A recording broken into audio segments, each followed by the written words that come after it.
Vamos a revisar los temas de linfoma de Hodgkin y no Hodgkin.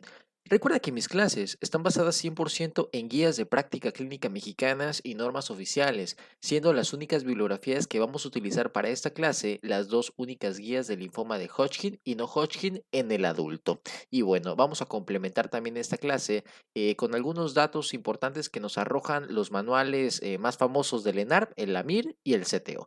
Los linfomas los podemos clasificar de acuerdo a su agresividad, como por ejemplo los linfomas de alto y bajo grado. Sin embargo, la clasificación que más nos interesa con fines del examen de residencias es por la estirpe celular.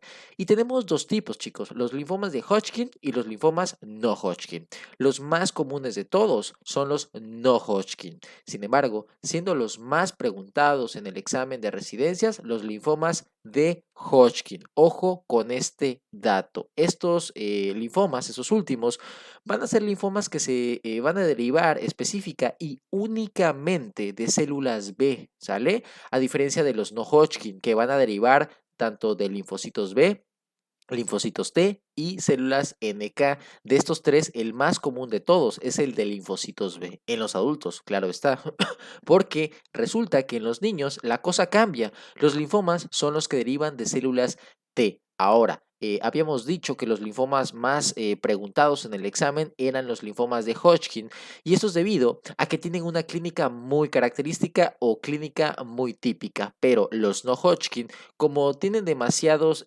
sitios en donde se pueden originar, por ejemplo, en tejido linfático, en sistema nervioso central, intestinal, el timo, algunos en los ganglios linfáticos, pues va a hacer que los síntomas sean muy variados, muy florida esa clínica, poco clara y poco específica. Tienen una larga evolución antes de que podamos llegar al diagnóstico y por obvias razones van a tener una pésima respuesta al tratamiento. Por tal motivo, a pesar de ser los más comunes, pues son los menos preguntados en el examen ENAR. Entonces, vamos a empezar a hablar del linfoma de Hodgkin. Esta enfermedad es un cáncer que se origina, como habíamos comentado, del sistema linfático y va a derivar, como decíamos anteriormente, de las células B, de linfocitos B maduros. Como factores de riesgo, menciona la guía de práctica clínica, se ha visto una relación muy estrecha con los pacientes que se infectan con el virus de Epstein-Barr o también conocido como herpes de tipo 4. De hecho, hasta en un 50% de los casos, según la GPC, los pacientes van a contar con fragmentos genómicos del mismo virus. Como dato interesante, este virus puede evitar la apoptosis de los linfos B a través de una proteína que también menciona la GPC, que es la LMP2A. Esto es importante tenerlo en cuenta. Entonces, por otro lado, pacientes que sean gemelos idénticos, familiares de primer grado, los pacientes VIH-Sida van a tener un mayor riesgo, un riesgo relativo de 8 veces más que en la población general de poder padecerlo, así como los que se han llevado o han recibido tratamiento de trasplante de células tallo hematopoyéticas. Habíamos comentado, chicos, en la primera diapo que lo que nos importaba en cuanto a las clasificaciones era la de estirpe histológica. Entonces, el linfoma de Hodgkin lo vamos a clasificar en dos grandes grupos. El linfoma de Hodgkin clásico, el cual representa hasta el 95% de todos los linfomas de Hodgkin, y el predominio linfocítico nodular, con apenas un 5%. En cuanto al clásico, hay cuatro variantes con dos importantes que me importa que recuerden con fines del ENAR.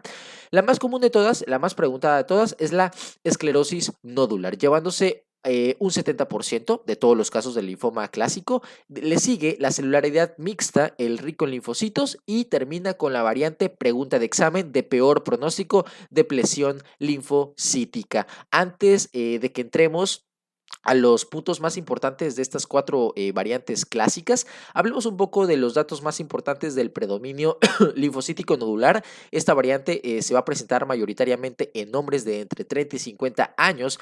Tiene muy buena respuesta al tratamiento, pero por lo general estos pacientes van a tender a recaer muchísimo. Y a mi parecer lo más importante, la célula característica, pregunta de examen, la célula en forma de palomita de maíz. Ahora, vamos a revisar los datos más importantes de cada una de las variantes de los linfomas de Hodgkin clásico, ¿sale? Que habíamos comentado que se llevaba 95%. Arrancamos con la esclerosis nodular, que decíamos que era la más común de todas y por lo tanto la más preguntada en el examen. Esta variante se lleva el segundo lugar en mejor pronóstico. Es más común en mujeres, según los dos manuales, tanto CTO de ENARM, quinta edición, como AMIR México, última edición, pero resulta que la guía de práctica clínica nos reporta que afecta a los dos sexos. Arriba el manual y abajo la guía de práctica clínica. Seguimos, chicos. Aquí la célula llamada célula de Ritz-Stenberg dentro de la variante esclerosis nodular se llama célula lacunar. Ojo con este dato. Esas bandas que puedes observar en la imagen, en la imagen donde dice esclerosis nodular, bandas de colágeno van a delimitar unas zonas muy específicas que llamaremos nódulos. Por eso su nombre, esclerosis nodular. Facilito, ¿no crees? En segundo lugar, la celularidad mixta. Esta variante, llamada así por la gran cantidad de células que hay, eosinófilos, neutrófilos, histiocitos y demás células plasmáticas, es la variante descrita con un pronóstico intermedio, ni muy bueno ni muy malo, chico. Por eso te lo coloqué en naranja. Generalmente tiende a la diseminación y se asocia a los síntomas B que ya mencionaremos más adelante. Es más frecuente en pacientes con VIH y en países, pues en obvias razones, en vías de desarrollo. Seguimos con el tercero más común de todos, el rico en linfocitos, con un 5%. Ojo, por favor, chicos, esta variante es la que tiene mejor pronóstico de todas las variantes del linfoma clásico. Número 1, ¿sale? Predomina en hombres, como en todas, a excepción de la primera que habíamos comentado, que los manuales nos arrojaban información de que era más común en las mujeres, y por lo general se diagnostica en estadios 1 y 2, es decir, estadios muy leves. El último, pregunta de examen, les había comentado cuál es la variante de peor pronóstico. Respuesta, depresión linfocítica. Son altamente agresivos y por lo tanto es más frecuente que se asocie a pacientes que viven con VIH, o sea, pacientes que tienen comprometida la respuesta inmunológica y obviamente va a ser de muy mal pronóstico, muy mala respuesta al tratamiento, y cuando se diagnostica los pacientes se encuentran en estadios muy avanzados y con síntomas B. Con respecto a la clínica, en más del 60% de los casos, los pacientes van a debutar con un cuadro muy característico, muy llamativo, muy típico, muy preguntable, que son las adenomegalias. Las adenomegalias localizadas a nivel cervical. Sin embargo, hay otras zonas como en la región axilar, inguinal, mediastinal, dando un cuadro denominado síndrome de vena cava, que es una urgencia oncológica. Ojo con esto, o a este cuadro de adenomegalias le podemos o no agregar los síntomas B. Recuerda, los síntomas B me van a hablar de hipermetabolismo. Acuérdate, los cánceres tienen un hipermetabolismo, es decir, fiebre, pérdida de peso, más del 10% en los últimos 6 meses, diaforesis, prurito, infecciones de repetición por la mala respuesta inmunológica, obviamente. Un signo que ha sido preguntado en el examen de residencias es el signo de Hoster, el cual corresponde al dolor de las adenopatías tras la ingesta de alcohol. Por eso les coloqué ese famoso vodka barato que les encanta a ustedes beber, chicos. Es broma. Ya sé, ya si se pone un poco más, un poquito más claros, pues se van a comprar los que están ahí abajo, ¿vale? Entonces recuerda, signo de Hoster asociado a la ingesta de alcohol que causa un dolor en las adenopatías, ¿vale? El linfoma de Hodgkin, chicos, esto es muy importante, tiende a diseminarse por contigüidad del trayecto linfático. Esto es muy importante tenerlo en cuenta y a esta misma diseminación me va a dar los estadios. Y los estadios, pues, van a ser igual al pronóstico, es decir, a mayor estadio, mayor diseminación y peor pronóstico. Tenemos a la clasificación de Ann Arbor, modificada por Kurzweil, que es muy preguntable en el examen. El estadio 1 es una sola región ganglionar, pudiendo ser un ganglio linfático o el vaso. El timo, el anillo de Waldeyer, pero ojo, solo una región ganglionar. El estadio 2, ojo, involucra dos o más regiones ganglionares, pero se queda siempre al mismo lado del diafragma. El estadio 3 involucra que estén afectados los dos lados del diafragma, como van viendo en la imagen. Y por último, el estadio 4, que involucra metástasis en algunos órganos, como puede ser la piel, los pulmones, médula ósea, sistema nervioso, etcétera. Vamos a ver que yo voy a darle un número a esta diseminación y le agregaré aparte la letra B si mi paciente cuenta con síntomas B. Le coloco la letra A De entrada, los síntomas D ya saben que son síntomas de hipermetabolismo, es decir, pérdida de peso, diaforesis, fiebre, escalofríos. Entonces, si no tiene esos síntomas, le voy a poner una letra A. ¿Sale? Eso es muy sencillo. Ahora bien, el linfoma de Hodgkin, para su diagnóstico, esto es muy importante, requiere forzosamente un estudio histopatológico con tinción hematoxilina y eosina, una de las tinciones que hasta los estudiantes ahí de primer año pues están viendo en sus primeras caras de esta materia. Y por lo tanto el diagnóstico será a través de una biopsia. Ojo, en el caso del linfoma se requiere una biopsia excisional del ganglio afectado, o sea, tengo que extraer el ganglio completito. Al momento que nosotros hacemos el diagnóstico del linfoma, la guía nos menciona que tenemos que realizar algo muy importante a destacar, es que nos menciona que tenemos que realizar todos los estudios que puedes observar, siendo uno de los más importantes la prueba ELISA para VIH, ya que veíamos anteriormente que se asociaba a esta enfermedad. Entonces, biometría hemática, BCG, DHL, BUN, creatinina, etcétera, ¿sale?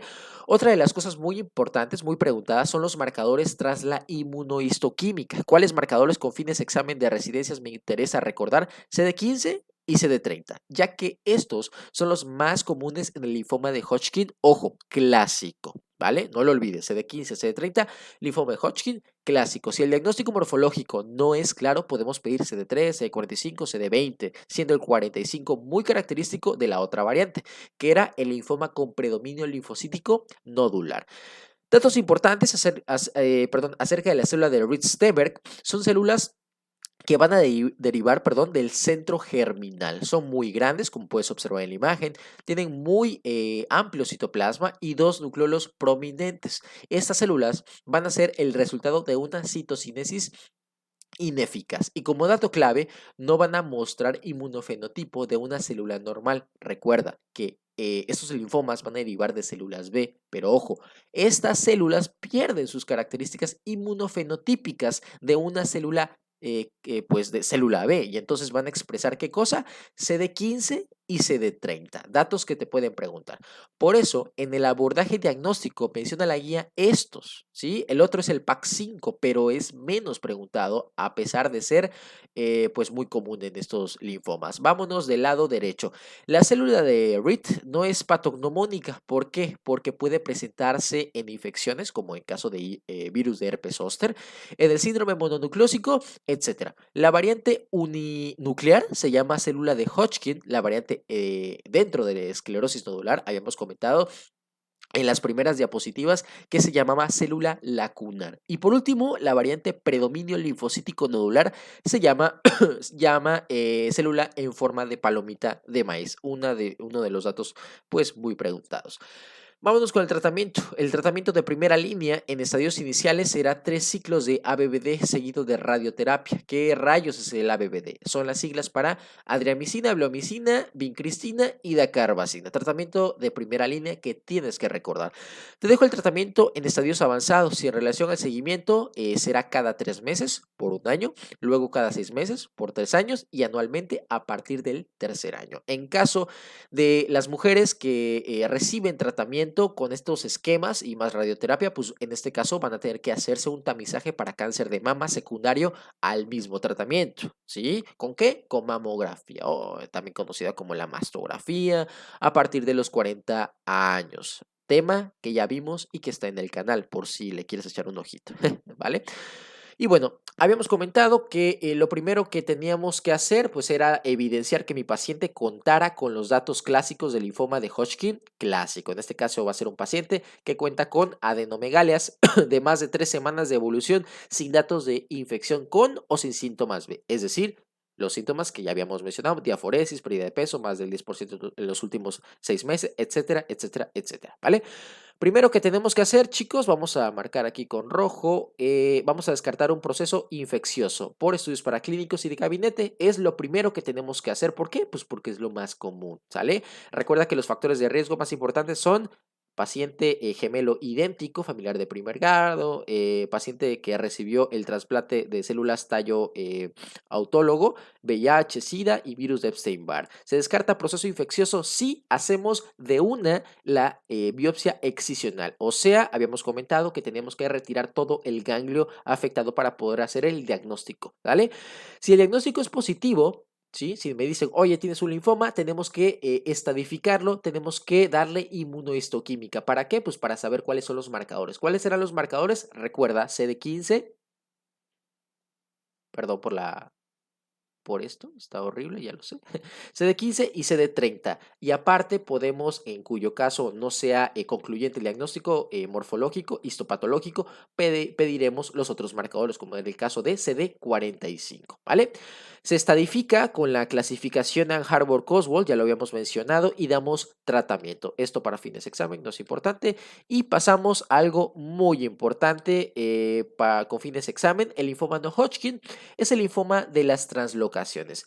Si yo les dijera cuáles serían los rentables con fines de examen de residencia, serían los marcados, ya que son los más frecuentes. Sin embargo, hablaremos los datos más importantes tanto de estos como de otros que tienen cierta importancia, que son los que son extremadamente raros, como puedes observar estos que están aquí, los de célula T, perdón, menos de 1%, menos del 2.4%, realmente son muy poco rentables con fines de examen de residencia, ¿sale?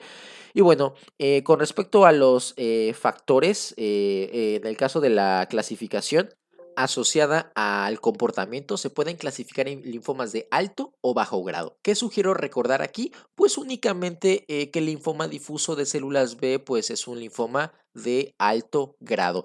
Con respecto a los factores de riesgo que menciona la guía de práctica clínica, los factores predisponentes al desarrollo del linfoma será inmunosupresión, ¿sí? Como puede ser congénita, adquirida, etcétera. Los pacientes que cuentan con trastornos autoinmunes, infecciones por Helicobacter pylori, que de hecho se asocia a un linfoma muy preguntado que veremos más adelante. El mal tejido linfoide asociado a mucosas, el linfoma muy preguntable. Y por último, la infección por el virus. Así es, otra vez el virus de Epstein-Barr, ya lo estamos viendo aquí como el linfoma de Hodgkin clásico. Vámonos con el linfoma difuso de células B grandes. Este es el linfoma más común de todos, aparece generalmente alrededor de los 60 años, es curable y en este caso en el 60% de los casos. Recuerda, es la variante linfoma no Hodgkin más común de todos, ¿sale? El linfoma, en este caso folicular, es el segundo más frecuente y uno de los datos de alta dificultad en el examen nacional de residencias que se ha preguntado es esto.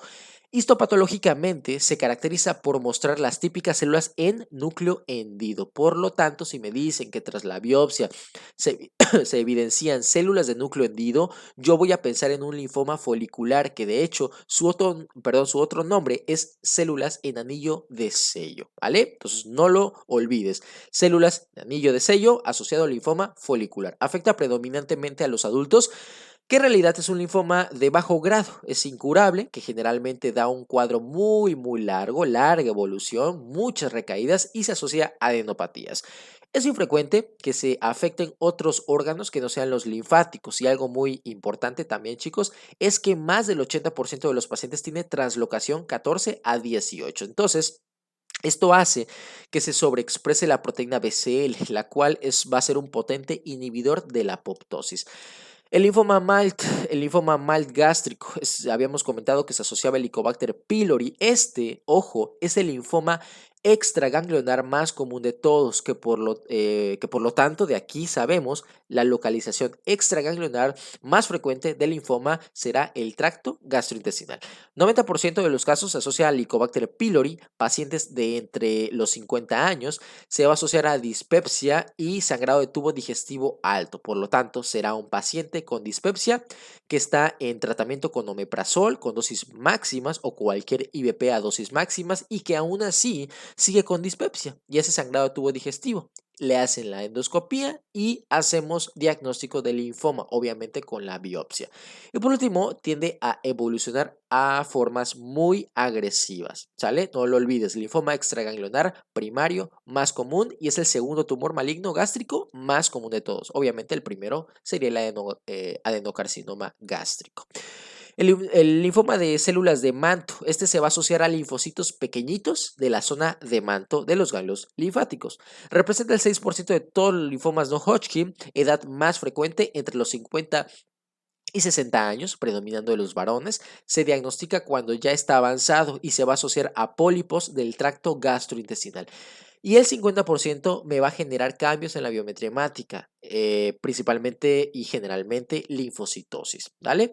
El linfoma de Burkitt va a ser el linfoma que crece más rápido, es el linfoma con crecimiento muchísimo más acelerado que cualquier otro linfoma no Hodgkin. Tiene muchas formas clínicas, una endémica, que es frecuente en africanos, esporádica, que puede aparecer en cualquier sitio, y la asociada a VIH, que no tiene realmente mayor trascendencia para el examen. Solo recordar que cuando nosotros encontramos células en cielo estrellado, ojo, células en cielo estrellado, pensar en la subdivisión linfoma de Burkitt o hablando de una leucemia, pues sería la L3 en las linfáticas agudas. Hasta aquí, entonces, remarcábamos, chicos, que nos interesaba el MALT, el difuso de células B, el folicular de células de anillo de sello y el Burkitt. Ahora bien, siempre que se sospecha de un linfoma, ¿qué datos me hacen sospecharlo? Ya lo habíamos mencionado anteriormente en el linfoma, en el otro algoritmo, síntomas B y adenopatías. Generalmente que duran más de 3 semanas. Una vez que lo sospechamos, hacemos exploración física. Si descarto, en este caso, la infección, acuérdate que lo primero que tenemos que descartar es una infección, inmediatamente hago una biopsia, ¿sale? Recuerda, es una biopsia completa del ganglio afectado, una biopsia excisional. No le vayas a poner una BAF porque te la van a poner mal. Es una biopsia excisional, ¿vale? Posteriormente, tras hacer el diagnóstico histopatológico, tenemos que realizar ¿qué cosa? Pues la estadificación y la inmunohistoquímica, así como también, pues en este caso, los estudios de imagen para la estadificación, ¿vale?